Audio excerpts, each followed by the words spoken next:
오늘 본문의 배경은 이 사도 바울이 1차, 2차, 3차의 전도 여행의 여정 중에 첫 번째 출발, 1차 전도 여행을 이제 지중해권, 특별히 소아시아와 이 아시아권, 지금의 터키 지역입니다. 시리아와 터키 지역을 중심으로 복음을 전하는 첫 번째 전도자로서의 사명을 처음 시작하는 이 출발점에 관한 이야기입니다.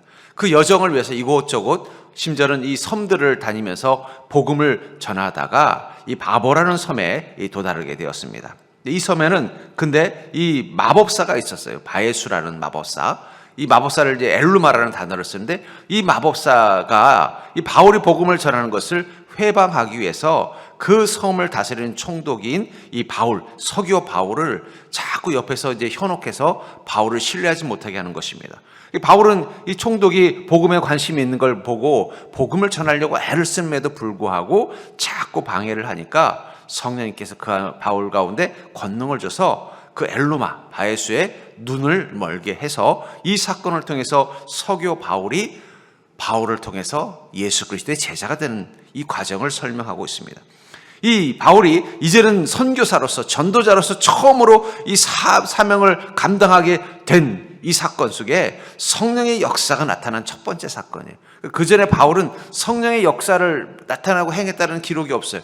이제부터 성령의 권능이 그를 통해서 나타나는 게 뭐예요? 바로 이 복음을 방해하는 이 엘루마의 눈을 멀게 하는 이 놀라운 능력을 행했을 뿐만 아니라 그에게 있는 성령의 권능을 통해서 많은 사람들이 예수님을 만나게 됐다는 거예요. 근데 참 재미있는 건 이 첫 번째 사건 가운데 누가 있었냐면 서기오 바울이라는 사람이 있었다는 거예요. 그러니까 바울인데 서기오 바울이 바울을 보니까 바울이 어떤 사람으로 보였어요? 저 사람에게는 성령 하나님이 함께 있구나. 그의 손에는 성령 하나님의 능력이 쥐어져 있구나. 그것을 보게 되는 거예요. 그리고 그의 말의 권위를 통해서 복음을 받아들이고 예수 그리스도의 제자가 됐다는 거예요. 결국은 바울 목사님이 위대한 전도자가 될 수 있었던 것은 그에게 성령의 하나님이 능력이 되셔서 함께 하셨기 때문에 가능했던 것입니다. 마찬가지라고 생각해요. 여러분들은 세상 사람들의 눈에 어떤 모습으로 보입니까? 그리스도인들이 세상 사람들의 눈에 확 띌 때는 우리가 성령의 사람으로 그 자리에 있을 때라는 거예요. 여러분, 모든 그리스도인들은 성령의 사람들입니다. 성령님은 누구라 그랬어요? 그리스도의 영, 그리스도인. 얼마나 우리가 예수님과 하나가 되면은 그리스도인이겠습니까? 저는 이 그리스도인이라는 말을 우리나라에서 번역했을 때 예수쟁이, 저는 그 말이 너무 좋습니다. 여러분, 쟁이자가 들어가는 사람은 거기에 미친 사람을 쟁이라고 그래요. 그렇잖아요.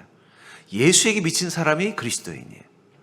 예수에게 미친 그리스도인은 반드시 성령의 사람이 될 수밖에 없다는 거예요. 왜냐하면 성령의 사람은 성령님에게 완전히 사로잡힌 인생이기 때문에. 바울 목사님이 이 위대한 삶을 살 수 있었던 비결은 다른 데 있지 않아요.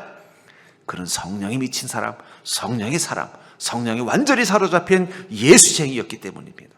그리고 그런 삶을 바울과 같은, 이 서기오 바울과 같은 외부인들의 눈에 어떻게 보이는 거예요? 그는 성령의 사람이구나. 하나님의 위대한 권능을 가진 인생이구나. 이것을 깨닫게 된 것입니다. 바울 목사님이 처음 이 전도자로 나갈 때 걱정이 됐을 거예요.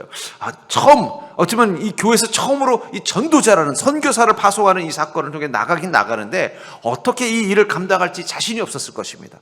근데 중요한 건 자신과 함께 계신 성령님이 자신에게 능력이 되신다는 확신이 있었을 것입니다. 특별히 오늘 이 사건을 통해서 더욱더 확신을 가졌을 거예요. 내가 누구를 만나든 어떤 방해물을 만나든 어떤 상황을 만나든 성령님은 내게 능력이 되어주셔서 내가 이 일을 감당하도록 능력으로 도우실 거라는 확신이 있었기 때문에 바울 목사님은 1차, 2차, 3차 복음을 전하는 이 놀라운 일을 위해서 거침없이 다음을 향해 나아가는 인생이 될 수 있었다는 거예요. 그리고 그는 아마 하루를 시작할 때마다 어떤 마음가짐 가지고 하루를 시작했겠어요? 오늘 하루도 내가 성령께 완전히 사로잡힌 자, 성령의 사람 되게 하여 주옵소서. 성령의 사람으로 오늘도 내가 사람들을 만나게 하시고 오늘도 내가 해야 할 이 사명을 감당하게 해 주시옵소서. 그렇게 기도하는 마음 가지고 하루하루 전도자의 길을 갔을 것입니다. 저는 그리스도인들도 같은 사람이라고 생각해요.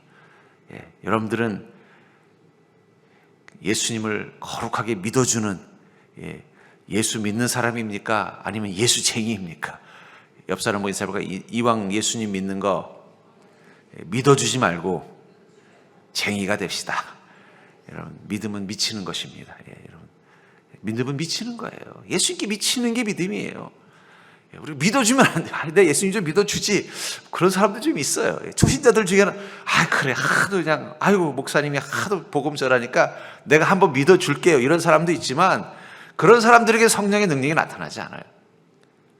예수님에게 미친 사람, 난 예수쟁이입니다라고 말할 수 있는 사람, 그런 사람이 성령의 능력이 임하는 성령의 사람으로 살아가는 것입니다. 그 순간부터 마치 이 서기오 바울이나 이 엘루마의 눈에 비친 바울처럼 우리는 다르게 보일 수밖에 없어요. 어떻게 다르게 보이는 거예요? 우리 안에 성령의 능력, 성령의 권능이 함께하는 인생이라는 것을 보게 된다는 것입니다. 그렇다면 여러분들은 이 평택 땅에서 마치 이 바보라는 섬에서 이 바울 목사님이 성령의 사람으로 성령의 권능으로 위대한 일을 감당할 수 있었다면 여러분들 이 평택 땅에서 성령인으로서 살아가고 계신가요? 하루를 시작할 때 오늘도 나도 바울 목사님처럼 성령에 충만한 자 되게 하여 주옵소서. 나도 완전히 예수님에게 미쳐있는 예수쟁이가 되어서 성령의 하나님의 강력한 손 앞에 이끌림을 받는 자가 되게 해 주시옵소서. 그렇게 기도하면서 하루를 시작하고 있다는 것입니다. 그렇다면 우리가 성령의 사람으로서 어떤 마음을 가지고 우리가 하루하루 살아갈 때 우리 인생 가운데 성령의 권능이 나타나고 그 성령의 권능이 우리 인생을 감당할 수 있도록 능력이 되어주시는지를 여러분들이 경험하고 깨닫는 기쁨이 있기를 주의 이름으로 축복합니다. 우리가 성령의 사람으로 우리 인생을 살아가려면요, 먼저 성령의 권능을 가지고 나아가야 될 것입니다. 여러분, 우리는 그냥 하루를 사는 게 아닙니다. 성령의 권능을 가지고 나아가는 것입니다. 본문 3절을 보시면 이에 금식하며 기도하고 두 사람에게 안수하여 보내니라. 이 바울과 바나바를 이 안디옥 교회에서는 어떻게 했다고 말하고 있어요? 안수를 해서 보냈다라고 말했어요. 안수는 성령 기름 부음을 상징하는 것입니다. 그래서 교회에서도 목사를 세울 때 안수를 하고 또 장로를 세울 때 안수를 하죠. 그건 뭐를 의미하는 거예요? 성령의 기름 부음을 상징하는 것입니다. 이제 이 사람은 성령의 권능을 가진 자가 되어서 그 직분과 사명을 감당한다는 것입니다. 성령의 기름 부음이라는 건 성령의 임재를 뜻하는 것이고 더불어 성령의 권능을 갖는 것입니다. 그래서 성경에 보면 주님의 나라와 영광을 위해 쓰임받았던 위대한 그리스도인의 공통점은 뭐냐면 그들은 성령의 기름 부음을 받은 자들이라는 거예요. 성령의 기름을 붓는 그 순간 그의 삶 가운데 성령님이 임재하셨을 뿐만 아니라 능력이 되어주신 것입니다. 모세를 하나님께서 쓰시기로 결정하셨을 때 먼저 하나님은 그에게 성령의 기름을 부어주셨습니다. 그리고 그에게 성령의 권능을 주셨어요. 권능을 주셨다는 것을 출애굽기 4장 4절부터 7절은 이렇게 설명하고 있죠. 여호와께서 모세에게 이르시되 내 손을 내밀어 그 꼬리를 잡아라. 그가 손을 내밀어 그것을 잡으니 그의 손에서 지팡이가 된지라. 이에 그들에게 그들의 조상의 하나님 곧 아브라함의 하나님, 이삭의 하나님, 야곱의 하나님 여호와가 내게 다른 줄을 믿게 하려 함이라 하시고, 또 여호와께서 또 그에게 이르시되 내 손을 품에 넣으라 하시매 그가 손을 품에 넣었다가 내어보니 그 손에 나병이 생겨 눈같이 된지라. 이르시되 내 손을 다시 품에 넣으라 하시매 그가 다시 손을 품에 넣었다 내보니 그의 손이 본래의 살로 되돌아왔더라. 하나님께서는 모세에게 이스라엘 민족을 애굽에서 구원하는 이 놀랍고 위대한 일을 감당하게 하기 위해서 하나님은 그냥 그를 보낸 것이 아니라 그에게 성령의 권능을 줘서 보냈다는 거예요. 근데 성령의 권능을 줘서 보냈다는 것을 눈으로 보여주기 위해서 하나님은 어떻게 하신 거예요? 모세는 그렇지 않아도 지금 자존감이 밑바닥이고 자신감이 밑바닥이고 내가 내 인생 하나도 제대로 건수 못해서 지금 처가살이하면서 이렇게 더부살이하고 있는데 내가 어떻게 애굽에 가서 이스라엘 민족을 구원하겠습니까? 제가 40년 전에 아직 젊고 패기가 있을 땐 그래도 한번 도전해도 해보겠지만 나이 80 먹고 불가능합니다. 패배의식과 절망감에 사로잡힌 그에게 하나님은 내가 너에게 권능이 되어준다는 걸 보여주기 위해서 뭔가 증표를 보여줘야 됐던 거예요. 두 가지 증표를 보여주죠. 하나는 뭐예요? 그가 가지고 있는 지팡이를 뱀이 되게 만든 것입니다. 그리고 그 지팡이를 다시 뱀을 잡자 다시 지팡이가 되게 만든 거예요. 또 하나는요, 그의 손을 마치 나병 환자처럼 하얀 손으로 바꿨다가 다시 품에 넣으니까 원상복귀 되게 만든 거예요. 지팡이도 뱀이 됐다가 다시 지팡이가 됐을 때 모세가 원래 가지고 있었던 그 모양 그대로 복원됐을 것입니다. 그의 손도 어떻습니까? 하얀 마치 나병에 걸린 손처럼 하얗게 됐다가 다시 품에 넣었을 때는 원래 그 늙고 주름지고 또 햇빛에 거스르고 또 양들을 키우느라고 막 몸 손에 굳은살이 잔뜩 배긴 그 농부의 그 거친 손으로 바뀌었을 것입니다. 그러나 달라졌죠. 뭘 경험한 거예요? 내 지팡이에 하나님의 권능이 임했다는 것을 본 것입니다. 내 손에 하나님의 흔적이 남아있다는 걸 보게 된 거예요. 그리고 그 지팡이를 그 손으로 잡고 갈 때마다 모세는 무슨 생각을 했을까요? 나는 혼자 가는 게 아니라 하나님의 능력이라는 지팡이를 가지고 가는 거예요. 나는 혼자 가는 게 아니라 하나님의 권능이 임하는 손을 붙잡고 가는 거예요. 그 자신감 가지고 그는 애굽을 갈 수 있었던 것입니다. 여러분, 위대한 그리스도인의 삶에는 반드시 성령의 권능이 임한다는 사실을 기억하시기 바랍니다. 여러분들에게 하나님께서 지팡이를 주셨어요. 겉으로 보기에는 이전에 마치 모세의 지팡이처럼 똑같아요. 비포 앤 애프터가 똑같다는 거예요. 잠깐 뱀으로 바뀌었지만 똑같아졌을 것입니다. 처음에는 어디 길거리에 나무 잘라서 만든 싸구려 목자의 지팡이였다가 뱀으로 바뀌고 난 뒤에는 어디 고급 오크로 만든, 흑단으로 만든 좋은 지팡이로 바뀌지 않았다는 거예요. 똑같은 지팡이로 만드셨을 거예요. 손도 처음에 그 늙고 병든, 늙고 이 주름진 이 농부의 이 손이었다가 나병으로 바꾼 다음에는 고운 어디 화장품 광고에 나오는 손으로 바뀌지 않았다는 거예요. 똑같은 손으로 바뀌었지만 그 손에서 무엇을 본 거예요? 내 손에 하나님의 능력이 임했고 이 지팡이에 하나님의 권능이 담겼다는 믿음을 가지고 나갔다는 거예요. 여러분들의 인생도 마찬가지입니다. 우리가 성령의 사람이 되는 그 순간 우리에게 무엇이 보입니까? 내 인생 가운데 하나님의 지팡이가 있고 내 삶 가운데 하나님의 손이 있다는 것을 확신하는 것입니다. 그리고 어떻게 해요? 그것을 가지고 나가는 것입니다. 두려움이 없는 거예요. 심지어는 회방자를 만나더라도, 오늘 본문에서도 바울은 엘루마라는 회방자를 만나잖아요. 이 성경에 보면 계속 회방자들을 만납니다. 여러분, 주님을 위해서 나가는 사람들을 마귀는 결코 편탄하게 그 일하게 하지 않는다는 거예요. 계속 그 상황 가운데, 삶 가운데 위기와 어려움과 문제를 주지만, 그러나 하나님의 사람들은 두려워하지 않습니다. 왜냐하면 그들에게 무엇이 있기 때문이에요? 지팡이와 하나님의 손이 있기 때문이에요. 하나님의 권능이 함께 한다는 걸 믿기 때문입니다. 전 여러분들이 그 믿음 가지고 나가기를 주의 이름으로 축복합니다. 하나님, 여러분들에게도 하나님의 지팡이와 하나님의 손을 주셨어요. 그게 바로 성령의 권능입니다. 여러분들 그걸 가지고 있다는 사실을 믿으시기 바랍니다. 근데 중요한 건 그것을 눈에 보이게 안 보여주신다는 거예요. 똑같이 보인다는 거예요. 그럼 언제 알아요? 그 지팡이를 가지고 나일 강물을 칠 때, 그 지팡이를 가지고 홍해를 향해 가를 때, 그 지팡이를 가지고 반석을 내리칠 때, 그때만 이 지팡이 안에, 내 평범한 지팡이처럼 보이는 이 지팡이 안에 하나님의 능력이 있다는 걸 알게 된다는 거예요. 여러분들 안에 이미 성령님의 권능이 있습니다. 근데 평소 때는 그게 잘 안 보여요. 똑같이 위장을 하고 있기 때문에.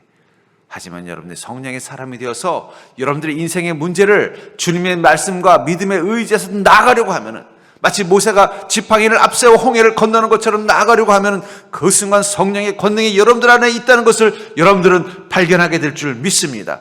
이미 지금도 경험하고 계시잖아요. 그렇잖아요. 성령의 권능이 나랑 같이 있구나. 얼마나 신납니까, 여러분들? 그러니까 여러분, 세상 사람들하고 똑같이 걱정하면 안 돼요. 세상 사람들은 하나님의 권능이 없기 때문에 인생이 두려운 거예요. 자기가 가지고 있는 거라고는 자기가 깎아 만든 낡은 지팡이, 자기의 그 손밖에 없기 때문에 세상 사람들이 힘든 거예요. 옛날에 제가 어릴 적에 교회 간다고 그러면, 주일학교 간다고 그러면 옆에 사는 아저씨가, 야, 무슨 예수를 믿냐, 내 주먹을 믿어라. 근데 그 주먹 믿던 아저씨 오래 못 사시고 돌아가셨더라고요. 그 아저씨 주먹 먹였으면 큰일 날 뻔했습니다. 저는 그 아저씨 주먹을 믿지 않고 예수 그리스도의 십자가에 달린 손을 믿습니다.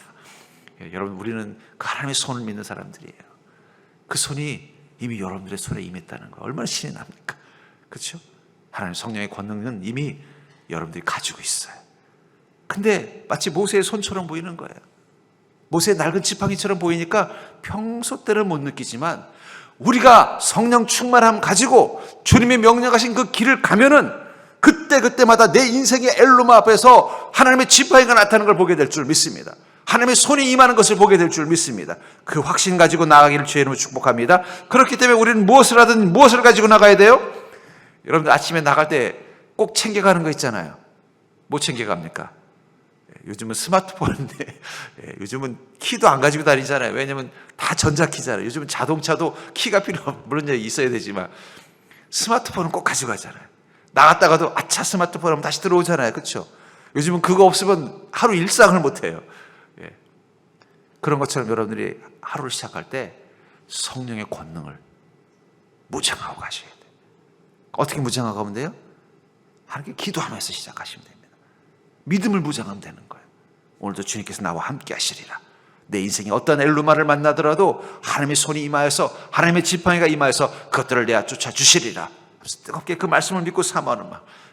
또 7시마다 또 담임 목사님이 말씀 보내주면 그거 들으면서 하루를 아멘 하시면서 시작하면은요, 거기 나오는 찬양, 하루 종일 그 찬양을 마음속에 새기면서 시작하시면은요, 성령의 권능이 여러분들과 함께 할 줄 믿습니다. 두 번째로, 성령인으로서 우리는 어떤 마음가짐을 가져야 되느냐? 성령님께서 보내심을 받고 가야 된다는 거예요. 여러분들 우리 하루하루 어떻게 살아야 되느냐? 성령님께서 보내심을 받고 나가야 된다는 것입니다. 4절에 보니까 두 사람이 성령의 보내심을 받아 실루기아에 내려가서 거기서 배를 타고 구브로에 가서, 왜 이 안디옥에 있던 바울과 바네바는 지금 이 실루기아, 구브로, 살라미, 바보까지 계속 이 여행을 하고 있습니까? 이 일정을 누가 짠 거예요? 바나바가 짰을까요? 바울이 짰을까요? 아니면 안디옥에 있는 누군가가 짰을까요? 성령님이 일정을 짜주신 거예요. 오늘은 너 실루기아로 가거라. 다음엔 너 구브로에 가거라. 그 다음에 살라미로 가서 거기서 요한을 만나거라. 그 다음에 또 바보로 가서 거기에 이 바울이라는 너랑 이름이 같은 사람을 만나서 그에게 복음을 전해라. 하나님이 모든 스케줄을 짜고는 그 스케줄을 따라서 움직일 뿐이에요. 여러분, 그리스도인 성령의 사람들은요, 누가 하루의 스케줄을 짜줄까요? 성령님이 짜주십니다. 여러분들이 짜는 게 아니에요. 오늘은 뭐 해야지? 그건 내가 짜는 거예요. 하나님, 오늘은 내가 뭘 하면 좋겠습니까? 그럼 성령이 제 마음 가운데 감동 주시는 대로 하루를 시작하면 되는 거예요. 옛날에 그 부채도사라는, 여러분 개그 프로 아시죠? 거기 보면 그 부채도사가 부채를 들고 오른쪽으로 가야 되느냐 왼쪽으로 가야 되느냐. 여러분, 이 세상 사람들도 뭔가 자기가 자기 인생을 마음대로 못하니까 부채도사, 부채의 의지라는데, 부채의 의지라는 건 얼마나 바보 같은 짓입니까? 근데 우린 누가 함께 있어요? 성령님 계시잖아요. 성령님을 따라 오늘 하루는 어디로 가야 됩니까? 성령님이 오른쪽으로 가라면 오른쪽으로 가고 왼쪽으로 가라면 왼쪽으로 가는 거예요. 그러니까 성령의 보내심을 받았다는 건 나는 하루하루 내가 원하는 대로, 내 계획대로, 내 뜻대로 가는 게 아니라 성령께서 원하시는 대로, 성령님의 계획대로, 성령의 뜻을 따라 가겠다는 마음을 가지고 사는 것입니다. 여러분들은 절대로 내 뜻대로 살려고 하면 안 돼요. 왜냐하면 내 뜻대로 살겠다고, 내 마음대로 살겠다고 생각하는 그 순간부터 어느 순간 성령의 말씀 앞에 순종하는 게 불편한 지점을 만나게 된다는 거예요. 근데 그냥 아예 처음부터 어떻게 해요? 그래, 어차피 이번 생은 성령님께서 주인이시니까 성령님 시키는 대로 하겠습니다. 얼마나 편하고 좋습니까? 그렇죠? 제가 이 운전을 한 지가 벌써 한 25년 정도 됐는데, 처음에는 제가 운전하는 게 너무 좋더라고요. 저 또 운전 드라이브도 좋아합니다. 근데 언제부터가 귀찮아지기 시작했어요. 그래서 누가 같이 갈 때 운전해 주겠다 그러면 저는 얼른 조수하겠답니다. 이제는 맡기고 싶어요. 맡기고 싶어요. 최근에 보니까 이제 앞으로 자율주행차가 나온다고 그래서 제가 얼마나 기대가 되는지 몰라요. 이제 좀 운전 좀 안 했으면 좋겠어요. 여러분들이 지금까지 여러분들 원하는 대로 여러분들이 핸들을 잡고 열심히 살아왔는데, 물론 신날 때도 있지만 힘들 때 얼마나 많습니까? 그렇죠? 또 잘못 가가지고 고생할 때는 얼마나 많아요. 후회할 때는 얼마나 많습니까? 그러면 이참에 확실하게 이제부터는 내가 내 인생 결정 안 하겠습니다. 성령님 결정해 주십시오. 매일매일 주님이 결정하시는 대로 저는 순종하며 가겠습니다. 이 마음 가지고 한번 가자는 거예요. 한번 절대로 나는 매일매일 성령님의 보내심을 받고 사는 인생이다. 보내심을 받았다는 얘기는 뭐예요? 내가 하는 게 아니라 나를 시킨 이의 말을 따라가는 게 보내심을 받은 거예요. 출애굽기 40장 36절부터 38절에 보면은 광야에 있었던 이스라엘 민족이 그 길을 갈 때 어떻게 갔는가를 이렇게 설명하고 있죠. 구름이 성막 위에서 떠오를 때에는 이스라엘 자손이 그 모든 행진하는 길에 앞으로 나아갔고, 구름이 떠오르지 않을 때에는 떠오르는 날까지 나아가지 아니하였으며, 뭐라고 말하고 있어요? 구름이 떠올라 갈 때는 갔고, 떠오르지 않으면 그냥 그대로 가만히 있었다는 거예요. 그들은 앞으로 어떻게 갈 것인가 고민하지 않았다는 거예요. 그걸 가지고 회의를 해본 적도 없어요. 모세도 그것 때문에 고민해 본 적 없어요. 그냥 아침에 일어나서 자기 그 이스라엘 민족이 있는 그 주둔지에 하나님의 그 구름이 어떻게 계신가만 보면 되는 거예요. 그 구름이 계속 그 위에 계시면서 그늘을 만들어서 이스라엘 민족이 광야 떼앞에서도 지치지 않도록 만들어 주신다면, 오늘은 쉬는 날 하고 쉬는 거예요. 근데 구름이 움직이면요, 얼른 짐 싸라고 해서 막 다들 불이 나게 짐 싸가지고 구름 따라가는 거예요. 여러분, 그리스도인의 인생은요, 내가 계획하고 내가 가는 게 아니라 내 머리 위에 계신 성령님의 구름의 움직임을 따라가는 겁니다. 살다 보면 때로는요, 성령님이 안 움직이실 때가 있어요. 그러면요, 그날은 쉬는 날이에요. 이상하게 요즘은 성령님이 내 인생 가운데 좋은 일도 안 주시고, 사업도 잘 안 되고, 가정에도 별로 좀 어려운 일도 있고, 뭔가 나도 좀 뭔가 별로 잘 되는 게 없다. 그러면 어떻게 생각하면 되는 거예요? 오늘은 쉬는 날. 쉬면 되는 거예요. 걱정할 필요 없어요. 성령님이 은혜의 구름으로 가려주기 때문에 거기서 쉰다고 해서 때 앞에서 열사병 걸려 죽지 않는다는 거예요. 성령이 움직이면요, 내가 준비가 안 돼 있더라도 불이 나게 짐 싸서 달려가는 게 그게 믿음이에요. 그게 바로 성령의 보내심을 따라가는 것입니다. 그렇기 때문에 그리스도인의 인생이 위험할 때, 특별히 세상의 광야에서, 왜 이 광야에서 이스라엘 민족은 철저히 그 구름을 따라갈 수밖에, 하나님의 구름을 따라 움직일 수밖에 없었겠어요? 그것은 너무 위험한 곳입니다. 어디로 가야 돼 자신들이 한 번도 경험해보지 않은 길입니다. 그 길을 성령님이 인도하시지 않는다면 자신들은 아무것도 할 수 없기 때문에 더 철저히 성령님의 보내심을 따라 하루하루를 살아가는 것입니다. 바울도 마찬가지예요. 이 길을 누구도 가본 적이 없는 거예요. 어디 전국에 흩어져 있는, 전 세계에 흩어져 있는 교회들을 찾아다니는 게 아니에요. 교회는 이미 아직 없어요. 안디옥에 말고는, 예루살렘과 안디옥 말고 교회라는 자체가 없는 곳에서 어디로 가야 될지 아무도 예측할 수 없는 이 막막한 시간 가운데서 오직 하나님의 보내심을 따라만 갈 수밖에 없다는 거예요. 그러나 중요한 건 성령의 보내심을 따라 갔더니 실패가 없더라는 거예요. 여러분, 우린 때로는요, 인생에 그 길을 마치 안개 속에 있는 것처럼 한 치 앞을 모를 때가 있어요. 어쩌면 세상이 지금 답답하고 힘들어하는 이유는 뭐예요? 한 치 앞도 모르기 때문이에요. 저도 요즘 이렇게 뉴스나 이런 어떤 전문가들의 유튜브에 나오는 걸 이렇게 유심히 들으면서 앞으로 이 나라의 경제가 또 세계가 어떻게 될까 들어보면요, 놀라운 게 뭐냐면 전문가인데 둘이 다 말이 달라요.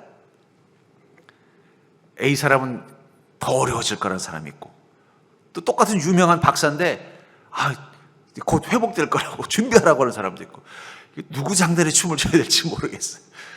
근데 제가 깨달았어요. 이 사람들도 모르는구나. 모르는 거예요. 한 치 앞도 알 수 없는 상황이기 때문에 사람들이 지금 두려움이 마음속에 오는 것입니다. 그러나 그리스도인들은 두려워할 이유가 없어요. 왜냐하면 우리는 굳이 한 치 앞도 알 필요가 없기 때문입니다. 왜요? 우린 지금까지도 한 치 앞을 알고 간 적이 없어요. 그냥 성령님의 구름 보고 간 것입니다. 성령의 보내심을 따라 가기로 이미 결심했기 때문에 성령님이 인도하시고 이끄신다고 믿어지면 그냥 간 것입니다. 성령님이 나를 이끌어서 이끄신다 하면은 묻지도 따지지 않고 그냥 가는 거예요. 성령님이 나를 명령하신다 하면은 고민하지 않고 순종하면서 나갔을 뿐입니다. 근데 중요한 건 성령의 그렇게 인도하심을 따라 매일매일 간 인생들은요, 어디에 가든 무엇을 하든 하나님이 지키시고 보호하시고 능력이 되시는 걸 보았어요. 당장은 그 길이 뭔가 위험해 보이고 어려운 길처럼 보이지만 성령께서 가라고 명령하셨을 때 순종하면서 갔더니 거기엔 주님의 은혜와 능력이 기다리고 있더라는 거예요. 여러분, 그게 그리스도인의 믿음 아닙니까?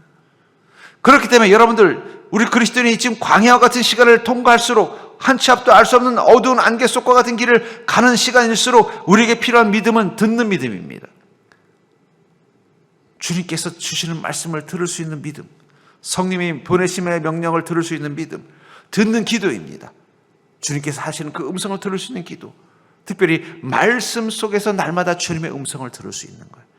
그러니까 여러분들 아침마다 이 새벽 말씀을 인터넷으로 들으면서 하나님이 오늘은 내가 어느 길로 가라고 하시나, 그걸 고민하면서 들어보십시오. 그럼 확신이 와요. 하나님께서 오늘 이 일을 하라는 뜻이구나, 저 사람 만나는 뜻이구나, 이렇게 하라는 뜻이구나. 확신이 오면요, 순종하고 가시면 돼요. 시편 119편 105절에 보니까 주의 말씀은 내 발의 등이요 내 길의 빛이니이다. 왜 주님의 말씀은 내 발의 등이고 내 길의 빛이라고 했을까요? 이 고백을 한 사람은 지금 깜깜한 어두운 산길을 헤매고 있는 거예요. 너무 어두워서 한 치 앞도 볼 수 없고, 하늘에 해도 달도 별도 뜨지 않아서 너무 깜깜해서 도대체 앞이 벼랑인지 물인지 늪지대인지 알 수도 없는 거예요. 근데 무엇이 있는 거예요? 등이 있는 것입니다. 그럼 그 등을 의지해서 나갈 수밖에 없다는 거예요. 그 등이 비춰주는 데만 보면 갈 수밖에 없다는 거예요. 그런 것처럼 주님의 말씀이 내게 그렇다는 거예요. 지금 내 상황 가운데서는 오직 주님의 말씀만이 이 깜깜한 이 상황 가운데서 내 발에 비춰주는, 그 내 길을 향해 발을 비춰주는 등이 되고 빛이 돼서 나는 그 빛이 보이는 데만 한 걸음 한 걸음 나아가는 것입니다. 여러분, 그리스도인도 인생의 어두운 길을 통과해야 될 때가 있어요. 깜깜하고 짙은 안개가 낀 상황을 지나가야 할 때가 있다는 것입니다. 그때 우리에게 필요한 유일한 등은 주님의 말씀이에요. 그 음성이 들리는 대로만 한 걸음 한 걸음 가면 되는 거예요. 여러분들 호롱불 들어보셨어요?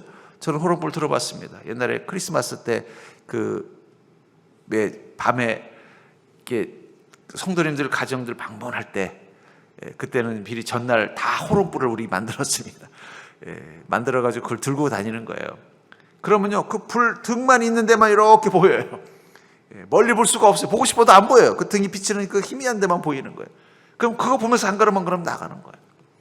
때론 주님의 말씀이 그 호롱불처럼 느껴질 때가 있어요. 세상의 어둠이 너무 짙어서 내가 고민하고 해결할 수 있는 지혜가 닿지 않는 어둠이 짙은 곳에서는요, 말씀이 비추는 곳만 한 걸음 한 걸음 따라가면 되는 거예요. 아침에 일어나서 주님, 내가 오늘 뭐로 하면 되겠습니까? 어떻게 살아야 됩니까?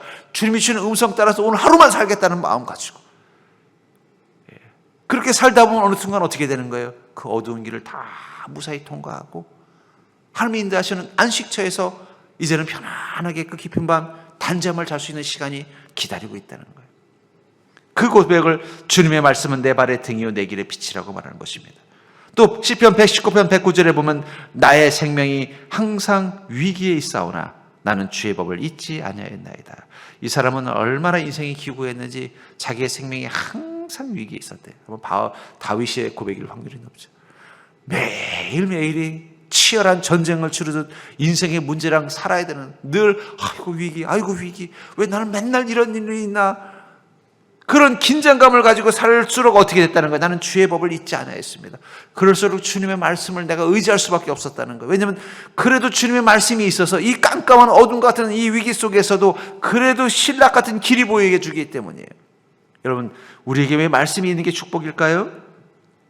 우리가 정말 어렵고 힘든 상황이 되면요, 말씀이 그 어둠 속에서 그나마 내가 가야 될 길을 희미하게라도 보여주기 때문이에요. 그럴 때는요, 머리 고민 많이 하면 안 돼. 고민할수록 자꾸 두려움만 생겨요. 근심할수록 자꾸 막 이 절망적이고 부정적인 생각만 해요. 그때는요, 그냥 아무 생각할 필요 없고 말씀만 묵상하면서 말씀이 내 마음속에 주는 그 음성을 따라서만 하루하루 살아가겠다고 결심하면요, 어느 순간 그 어두운 길의 끝 지점까지 무사히 지나오는 것을 보게 되는 것입니다. 전 그러면서 지금 여러분들은 하나님께서 보내시는 보내심의 시간이라는 사실을 믿고 순종하며 하루하루 오늘도 주님이 나를 보내신다, 이 마음 가지고 우리는 내일 일을 몰라도 되는 거예요. 그냥 하루하루 주님이 보내신 데 따라 나가겠다는 마음으로 그렇게 하루하루를 살아갈 수 있는 자가 될 수 있기를 주의 이름으로 축원합니다. 세 번째로, 성령의 사람으로서 우리는 어떤 마음을 가져야 되는가? 그렇기 때문에 문제 앞에서 더욱더 성령 충만해야 돼요. 우리 인생에 문제가 있을수록 어떻게 된다고요? 더욱더 성령 충만해야 된다는 것입니다. 본문의 8절부터 9절에 보면은 이 마술사 엘루마는, 이 이름을 번역하면 마술사라, 그들을 대적하여 총독으로 믿지 못하게 힘쓰니 바울이라고 하는 사울이 성령이 충만하여 그를 주목하고, 아니 총독이 복음을 전하려고 하는데 자꾸 총독이 뭔가 자꾸 이렇게 거부하는 거예요. 그 왜 그런가 하고 영의 눈을 뜨고 보니까 그 옆에 엘루마, 바예수라는 이 마술사가 어떻게 하는 거예요? 그 안에 마귀가 들어가서 계속 회복하고 있는 것을 본 것입니다. 그 순간 정신 바짝 차린 거예요. 이 문제를 이겨내려면 내가 성령 충만해야 되겠구나. 그리고 그를 주목하다, 이 주목하다라는 말이 아테니조라는 단어를 쓰는데 이 말이 확고하게 행동하다라는 거예요. 왜 그랬을까요? 바로 이 바울의 이 사명을 감당하는 것을 막는 대적, 회방과 문제가 있었기 때문이에요. 여러분, 우리 인생에는 이 엘루마가 있습니다. 우리 인생을 복된 길로 가는 것을 막는 회방적인 상황이 있다는 거예요. 그럴수록 우리는요, 주목해야 돼요. 영적으로 깨 있어야 된다는 거예요. 그 영적인 확신을 가지고 나가야 돼요. 여러분들의 인생을 막는 것은 마귀입니다. 처음에는 바울이 이 서기오 바울에게 복음을 전했는데 서기오 바울이 자꾸 이상한 얘기를 하는 거예요. 그러면서 자꾸 뭔가 회피하고 뭔가 자기를 경계하는 것처럼 느껴지는 거예요. 그래서 저 사람이 나에게 호의적이지 않은가? 왜 이러지? 하면서 문제는 그 바울이라고 생각을 했어요. 근데 영적으로 깨어서 보니까 뭐가 보인 거예요? 뒤에 저 엘루마가, 그가 지금 이 서기오 바울 총독을 현혹해서 이 복음을 자꾸 막게 되는구나. 본질을 보게 되는 거예요. 여러분, 저는 여러분들이 문제라는 현상이라는 서기오 바울이 아니라 그 뒤에 마귀라는 엘루마를 볼 수 있는 자가 되기를 주님으로 축복합니다. 그럼 그 마귀는 어떻게 싸워서 이길 수 있겠어요? 이 마법사다. 여러분, 마법사를 이길 수 있는 건 마법밖에 없습니다. 우리에게는 성령의 마법이 있잖아요. 그렇죠? 영적으로 깨어날 수밖에 없다는 거예요. 그게 성령 충만이라는 거예요. 여러분, 우리 인생을 막는 건요, 여러분들 상황이 아니에요. 사건이 아니에요. 사람이 아니에요. 마귀예요. 그걸 해결해야 돼요. 아무리 서기오 바울을 잘 총독하고 설득해도요, 이 뒤에서 이 조종하는 이 엘루마를 해결하지 않으면요, 바울은 이 바보라는 이 지역에서 복음 전하는 일이 좌절될 것입니다. 근데 성령님이 그걸 깨닫게 해준 거예요. 문제는 이 서기오 바울이 아니라 그 뒤에서 조종하는 이 가스라이팅하는 엘루마다. 그는 마귀의 조종을 받고 있는 자다. 그와 영적인 싸움을 해서 이겨라. 그 순간 성령 충만해서 어떻게 한 거예요? 눈을 돌려서 엘루마를 보더니 엘루마야, 이 마귀의 자식아 하면서 막 화를 내죠. 그래서 그 두 눈을 멀게 합니다. 그걸 보고 나자 서기오 바울이 정신이 번쩍 드는 거예요. 누가 진짜 하나님의 사람인지, 어떤 것이 진리인지를 깨닫게 되자 그때 비로소 어떻게 됐어요? 바울을 통해서 예수님을 받아들이게 되더라는 거예요. 여러분, 우리 인생에는요, 이 엘루마가 있고 서기오 바울이 있다는 사실을 꼭 기억하시기 바랍니다. 근데 세상 사람들은 다 서기오 바울만 봐요. 저 사람만 없어지면, 저 상황만 해결되면, 저 일만 해결되면 해결돼 보십시오. 그럼 또 다른 서기오 바울이 또 나오는 거예요. 예. 뒤에 누가 있어요? 엘루마가 있어요. 영적 싸움은 우리 마귀가 있는 거예요. 예수님께서 광야에서 시험 받으실 때 뒤에 누가 있었습니까? 마귀가 예수님을 시험하잖아요. 우리도 지금 인생에서 시험 받는 거예요. 그러니까 여러분들이 목사님 저 시험 들었어요. 그러면요, 누굴 봐야 될까요? 마귀를 봐야 돼요. 내가 저 집사님 때 시험 들었어요. 그러면 그 집사님 보면 안 돼요. 누굴 봐야 돼요? 마귀를 봐야 돼요. 나 저 목사님한테 시험 들었어요. 그러면요, 저를 보지 마시고 마귀를 보는 믿음 되기를 주의로 축복합니다. 이 엘루마랑 싸워서 이겨야 돼요. 아무리 서기오 바울 붙잡아도 해결이 안 되는 거예요. 그러니까 어떻게 했어요? 바울이 집중하는 그 대상을 서기오 바울이 아니라 엘루마를 향해서 바꾸고는 엘루마를 하나님의 권능으로 꾸짖지 않습니까? 11절에 보니까 뭐라고 말하고 있습니까? 11절에 보라, 이제 주의 손이 내 손에 있으니 내가 내 위에 있으니 내가 맹인이 되어 얼마 동안 해를 보지 못하리니 하니 즉시 안개와 어둠이 그를 덮어 인도할 사람을 두루 찾는지라. 이 엘루마가 자꾸 뒤에서 이 악한 영이 되어서 이 서기오 바울이 복음을 받아들인 걸 자꾸 막으니까, 그리고 바울 목사님의 그 사명을 자꾸 막으려고 하니까 바울 목사님에게 성령께서 누구를 보게 한 것입니까? 그 근원이 되는, 이 문제가 원인이 되는 이 엘루마를 보게 하고는요, 바울을 통해 하나님의 그 손이 나타난 것입니다. 그래서 그걸 맹인이 되도록 만들었어요. 여러분, 좋은 씨앗은 많은 열매를 맺을 뿐만 아니라 재해에 강한 씨앗이 좋은 씨앗이죠. 그래서 농부가 좋은 씨앗을 찾을 때는 어떤 씨앗을 좋은 씨앗이라고 생각하냐? 이 가을에 걷어들일 때 열매를 잘 많이 걷어들이는 것도 중요하지만 그 기간 동안에 냉해가 오거나 병충해가 와도 잘 이겨낼 수 있는 씨앗을 찾는 거예요. 예. 아무리 열매는 좋은 열매를 맺어도 이 병충해에 약하거나 이 냉해나 이 재해에 약한 씨앗이라면 어떻게 되겠어요? 가을까지 가지도 못하고 다 말라 죽어버린다고요. 병들어 죽는다는 거예요. 그렇기 때문에 좋은 씨앗은 이 두 가지를 다 가지고 있는 게 좋은 씨앗입니다.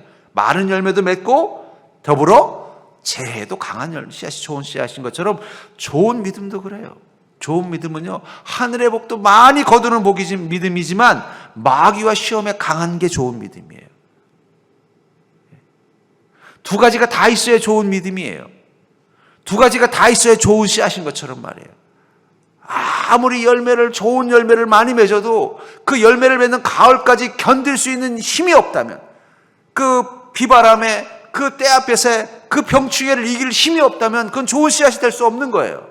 믿음도 마찬가지입니다. 아무리 축복의 열매를 많이 맺을 수 있는 믿음이 있지라도 마귀와 시험 앞에 조금만 시험이 들면 쓰러지고 조금만 마귀가 공격하면 쓰러져 버리는 믿음이라면 그건 좋은 믿음이 될 수 없어요. 왜냐하면 그 축복의 열매를 맺을 때까지 견디지 못하기 때문이에요. 그렇기 때문에 여러분들이 좋은 믿음을 가진 자가 되려면요, 인생의 문제 앞에서 더욱더 성령 충만해지는 믿음을 갖는 것입니다. 여러분들의 인생을 막는 문제가 있을 때마다 더 성령 충만해서 영의 눈을 뜨고서 그 근원인 엘루마를 볼 수 있는 눈. 여러분들은 그래서 두 배로 힘들어요. 아니, 두 배로 힘들지만 더 쉬울 수도 있어요. 세상에 일어나는 현상과 싸워야 되고 현상을 뒤에서 조정하는 악한 영과도 싸워야 되기 때문에. 근데 더 쉬울 수 있는 건 뭐예요? 악한 영만 물리치면 현상은 자연스럽게 해결된다는 거예요. 이 엘루마의 눈을 멀게 하자 완고하던 서기오 바울의 마음이 확 바뀐 거예요. 아이고, 내가 착각했구나. 내가 바울이라는 이 사람을 잘못 알았구나. 이 사도 바울이야말로 진짜 하나님의 사람이구나. 그리고는요, 복음을 받아들이고 예수 그리스도의 제자로 변화되어 버리더라는 거예요. 쉬워졌어요.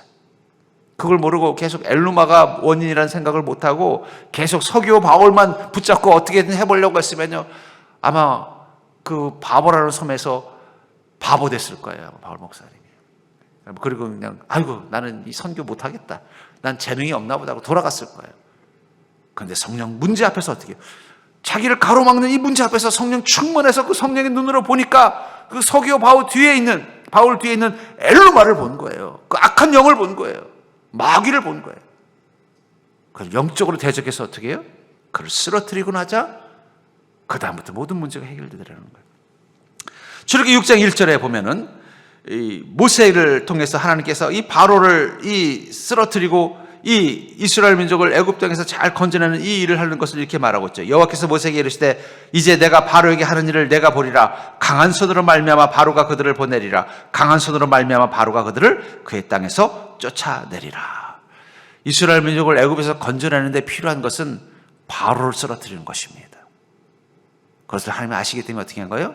하나님의 그 강한 손이, 모세를 통해서 나타난 강한 손이 그 완고한 바로를 쓰러뜨리고 그가 완전히 패배하자 그때서야 비로소 이스라엘 민족은 애굽에서 나올 수 있었던 것처럼, 여러분들 우리 인생의 문제를 만드는 것은 마귀입니다. 그것을 주목해서 볼 줄 아는 게 믿음의 눈이에요. 그렇기 때문에 인생의 문제 앞에서 우리 그리스도는 더욱더 어떻게 돼요? 성령 충만해져요. 성령 충만해진다는 것은 내 인생 가운데 하나님의 강한 손이 임하는 것을 뜻합니다. 그러니까 소위 말하는 성령 충만하다는 건 하나님의 손 악유의 힘을 느끼는 거예요. 아이고, 하나님의 손이 지금 내 인생 가운데 그냥 강한 손으로 붙잡고 계시는구나. 그럼 두려워할 게 뭐가 있어요? 하나님의 손이 임하면요, 어떤 엘루마라도 그냥 하나님이 단박에 쓰러뜨려 버리고, 어떤 바로라도 단박에 쓰러뜨려 버리는 것입니다. 그럼 그때부터 우리 인생의 문제는 해결되는 것입니다. 전 여러분들이 이 서기오 바울이라는 현상과 사람과 사건만 보는 자들이 아니라 그 너머에 마귀의 세력과 마귀의 힘을 영적으로 볼 수 있는 믿음의 눈을 가진 자가 되기를 주의 이름으로 축복합니다. 그렇기 때문에 문제가 있을수록 더 성령 충만함을 사모하셔야 돼요. 여러분의 상황이 어려움이 있을수록 내가 정신 바짝 차려야 되겠다, 성령 충만해야 되겠다, 더 기도하고 더 은혜를 사모하고 더 말씀을 사모하고 더 힘들수록 성령 충만함으로 나 자신을 무장해야만, 그래야 그 문제가 해결되기 때문입니다. 이 1차 전도 여행을 통해서 바울 목사님은 확신을 갖게 됐습니다. 어떤 확신이에요? 그래, 하나님 나를 전도자로 보내셨구나. 내가 이방인의 사도로 부르셨구나. 이제부터 내가 이 소아시아, 지금의 그 시리아와 터키 땅을 넘어서 이제는 그리스를 넘어서 유럽으로 가서 이제는 로마와 저 스페인까지 복음을 전하러 나아가겠다. 이 확신은 어디서부터 온 거예요? 자신이 성령의 사람이라는 것을 확인한 그 시간들을 통해서라는 거예요. 전 여러분들도 여러분들의 인생의 그 전도여행, 여러분들도 다 사명자들이기 때문에 여러분들의 인생도 지금 전도여행하고 있는 거예요. 그 속에서 하나님이 나를 택하시고 하나님이 나와 함께 계시고 하나님이 내 인생 가운데 권능이 되어 주신다는 것을 우리는 어떻게 알 수 있을까요? 그것은 우리가 성령의 사람으로 성령의 권능을 가지고 우리의 하루하루를 살 때, 그때 비로소 우리는 깨닫게 된다는 것입니다. 전 여러분들이 그런 사실을 깨닫고 다시 한번 성령의 충만함을 가지고 하루하루 살아가는 자가 될 수 있기를 주의 이름으로 간절히 축원합니다.